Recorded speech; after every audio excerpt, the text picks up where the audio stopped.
time to talk debut novel. It's time to talk about Seth Bronx and the Coathanger Killer.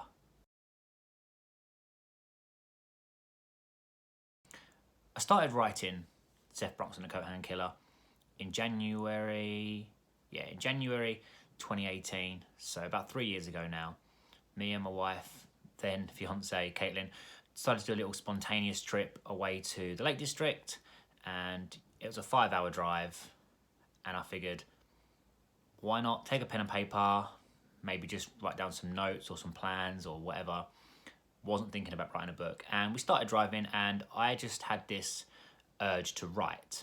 Now, I hadn't been someone who had planned on being a writer, planned on being an author, and I thought, you know what, I've got a pen and paper, I'm gonna write. So I started writing, and I spent half, if not 3/4 of the journey writing Seth Bronx and the Coathanger Killer.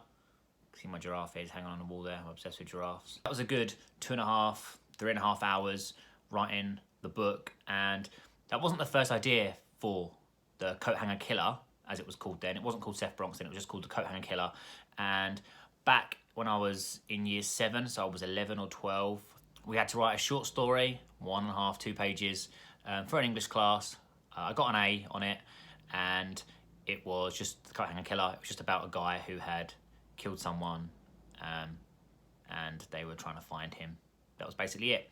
Lo and behold, 20 years later, 19, 20 years later, I end up deciding to write the whole book about this idea I had when I was a kid for English class. So the weekend I started writing it, we went up to Lake District for a few days, and we ended up going up to Scotland to see Caitlin's family as well.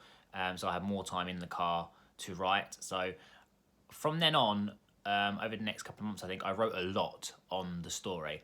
Then I sort of faded away, took some time away from it, because I say I wasn't planning on being a writer. So for me, it was just, I'm writing. Like, I had no plan to publish this as a book. Like, I had no plan to be an author. I just had this idea and I wanted to write it out. So I did. So I was sort of in and out of the book. I was writing, I was not writing. But then about 6 months after that, I just decided to actually go for it. Like, I want to publish this one day. This is really exciting. I really enjoy writing this. I think the story's great, and time will soon tell if people agree with me, as it is coming out this year. But for the last year, obviously most of it was spent in lockdown, or big portions of it spent in lockdown. I had time to finish the book. So in July, I sent it off to the publishers, and it was just a case of going online. I Googled some publishers, I Googled some literary agents as well, and I chose some. I chose a small company, I chose a slightly bigger company, I chose a company I'd never heard of before. And I just picked 3 publishers and 1 literary agent. The idea was that if it didn't get published first time round, then there was no offers. I'd be okay with that, and I could get some feedback from a few people, and that would hopefully help me, improve the book and get to the point where it would be published, and I would receive an offer to publish my book. I think I waited about 6 or 7 weeks, and the first publishing company actually got back to me and offered me a contract, traditional contract for Seth Bronx and the Coathanger Killer, and I was over the moon. They really liked it. They were really involved. They really wanted to be involved in the story. So I was like, this is brilliant, fantastic. I was over the moon, nearly cried. I'm not gonna lie, I genuinely did. I nearly cried. I was like, I couldn't believe it. All my hard work over the last few years, and I'd done it. I'd been offered a deal for this book. I looked at the deal, and it was quite a good deal. There was no advance because I'm a first-time author, and with what's going on in the world, they're a small company as it is. Would it be worth them putting money into someone who potentially may not go nowhere? So I understood that, and I was like, fair enough, let's go for it. But I thought I'd email the other publishers and the literary agent and just let them know what had happened, so if they were interested, then they could make an offer as well, and if not, I had my deal. So both the other publishers emailed me back pretty much within 48 hours and said, here's a deal, we are interested as well. I decided to go with the first deal, and I signed the contract. We had a few emails exchanged, we chatted, and unfortunately, due to what's happened this year, they decided that they're not going to publish books in 2021. I accepted one of the other offers, which I feel, for what I've got now and what I've got coming in terms of books and merchandise, and they are making a website for me. we're doing a book trailer as well. So it's not just a book that they're doing a few other bits for me as well. Then came the rejection. So after I'd already signed a deal and turned the other two, or one turned one down and the other one obviously pulled out, I finally heard back from a literary agent and they actually rejected the novel. And it hurt, it stung, even though I'd already been accepted for a book deal. I looked at some of the books they'd been involved with. I looked at sort of their reputation, and they weren't like, you know, oh, I published Harry Potter, oh, I published Lord of the Rings. It was nothing like that. No, they're not megally famous. But is that a word? Megally famous. I have to look that up now. Is megally a word? But I really wanted to work with them. So it did sting when they said no, but I looked on the bright side, like 3 different publishing companies had said yes. So there was a bit of a gap then between when I sent the book off to the publishers and the literary agents, and obviously when I got it back with the answers. So in that time, I was sort of twiddling my thumbs for the first week or two. So I figured I really should get started on the sequel. My son decided he wanted to be in the video. Say hi, Logie. Or don't and make me look like a fool.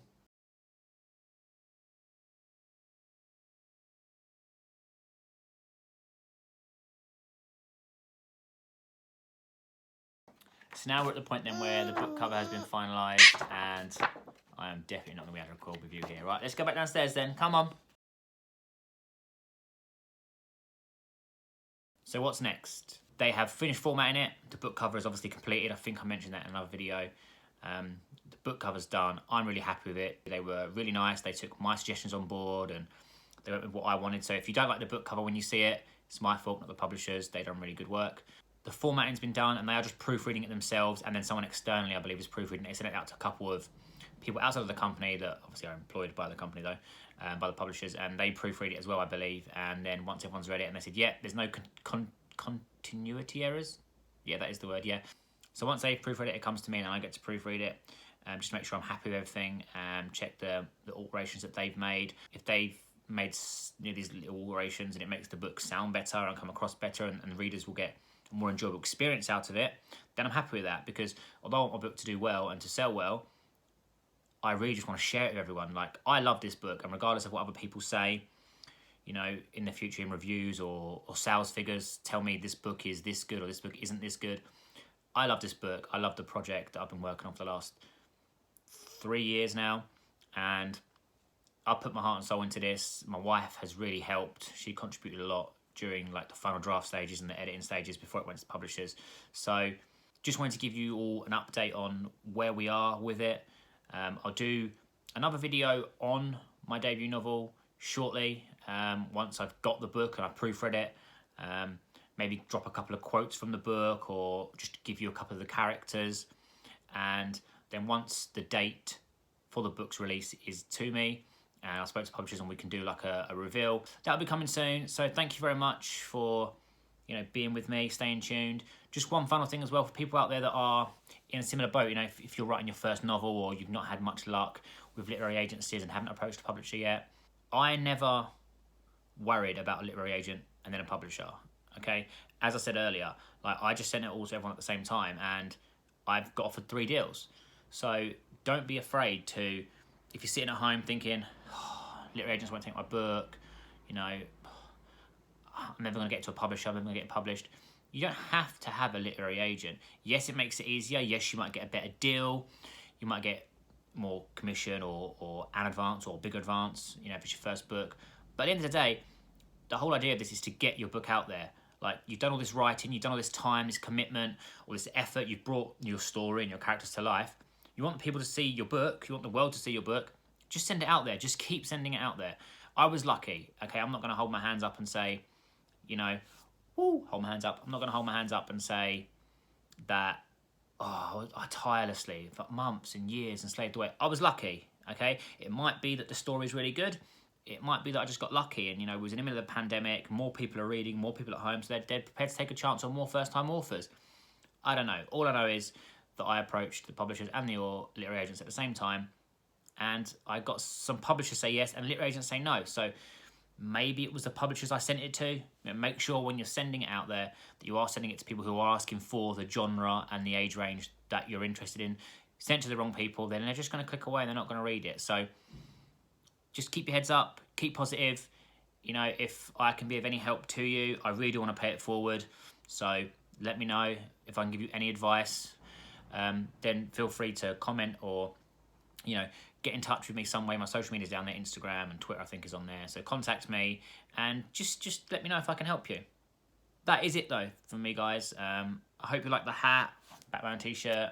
I did say I was a bit of, you know, a nerd, a bit of a geek in my pilot video where I don't fly planes. You've enjoyed this. Hopefully it's been entertaining and maybe helpful as well to some of you out there. And I have set my goals video, which came out last week, so have a look at that. I do want to do a collaboration, so I'm putting it out there now. If anyone wants to collaborate with me, get in contact on my social media or leave a comment below. But that is it, guys and girls. Thank you very much for staying tuned, and I'll see you in the next one.